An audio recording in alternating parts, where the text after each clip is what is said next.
This is Commander Garik Shepard. I'm not even sure if I should call myself Commander anymore.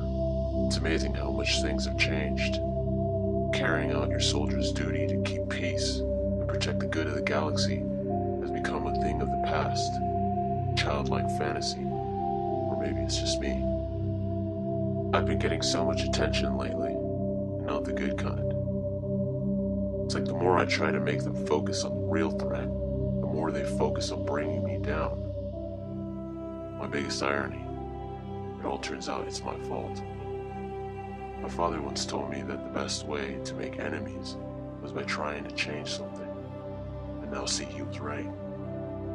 My father, he was a lot like me, a fighter, never taking crap from anyone, but he was still human.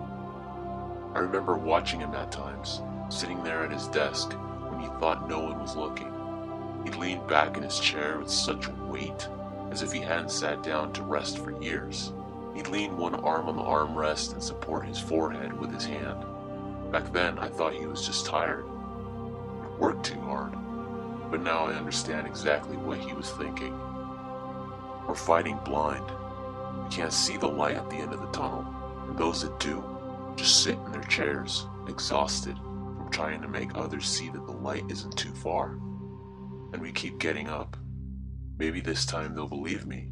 Maybe this time they'll see for themselves. When I was young, I used to hate being out in space. For a very short period in my life, I knew what it was like to actually live on a planet, to be a part of something that wasn't just the Alliance and the military, and it was perfect. Then we left, again. The space stations were the worst. I felt suffocated and out of place, but it was my life. My parents were in the Alliance military, and even at 7 years old, so was I. My teenage years were most likely the worst, or maybe every teenager feels that way. I tried desperately to belong, but didn't really find my place, so I rebelled against everyone and everything. I swore I'd leave and never come back. I tried once, but realized I had no idea where to go, how to survive.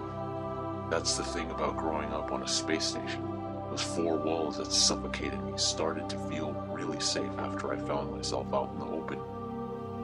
So when I turned 17, I was automatically enlisted in the military. I always knew it would happen.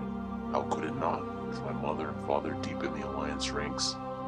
It was my duty. The funny thing about it all is that as much as I thought I'd hate it, I didn't. For once, I felt like I belonged. Like I was where I was supposed to be. I realized that the reason I had hated my surroundings my whole life until then was because I was an outsider. I wasn't truly participating. I wasn't becoming what I felt I needed to become. A soldier. Training for the Special Ops unit was hard, brutal even, but it made me feel alive. I felt like I was ready to take on the world. I never thought it would really come to it though. Now look at us. More like look at me. I lost everything. I died and was dead for 2 years. And here I am again. Brought back by a racist group. A terrorist group that I fought to take down. And for what? To work for them? To fight for humanity? No. I would have stayed dead if I had the choice, but I didn't. So now I keep fighting. For life. For the galaxy. Everything I lost and probably will never get back. I never worked for Cerberus. They were a means to achieve what I had to do.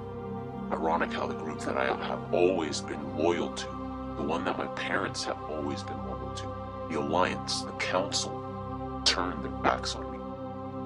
I know Anderson has always stuck his neck out for me, but he's in the same hole I'm in. It's good to know he's always there for me, but if he had to choose, where would his allegiance lie? And Ash. I loved her, but that's over now. She's too stubborn to see past the means. She can't see the end, the light at the end of the tunnel. And now Miranda. We've grown close. Do I love her? No. I guess I'm too stubborn too. Ashley plainly rejected me. I still can't get her out of my mind. It felt good to see her again, but I guess she didn't feel the same way. Maybe it's because of time. It's been 2 years for her, and for me, it was like I had just seen her the other day. I'm starting to realize how much I've missed, how much I've lost. I have a mission though. I can't stop to think about it. I won't. Because when I do, I feel I can lose it. What's done is done. Against all odds, we made it. Not all of us. We lost a lot of the Normandy crew. Rupert, Kelly. But my team is still strong. We destroyed the collector ship, screwed the elusive man over, destroyed a mass relay, and delayed the Reapers. It's a start. If only the rest of the galaxy saw it that way. You're calling me a terrorist. I had no choice. I've never gotten along with Batarians. Who has? Doesn't mean I'm going to go through all the trouble to destroy a mass relay just to kill a bunch of them. When it happened, I kept telling myself that it was for the good of the galaxy. That way we would have more time to prepare and hit the Reapers hard when they did reach the galaxy. But what are they preparing for? My lynching. Not until now did I feel that it was all for nothing. Doesn't mean I'm not going down without a fight though. The Reapers are coming, whether we're ready or not. And we're not. That's for sure. We're so unprepared that I've actually thought about the Rachni. The Queen had said they would come to aid us against the enemies that controlled them during the Rachni Wars. Will they? And the Geth, they're all rewritten. Would they fight against the Reapers? Would they join us?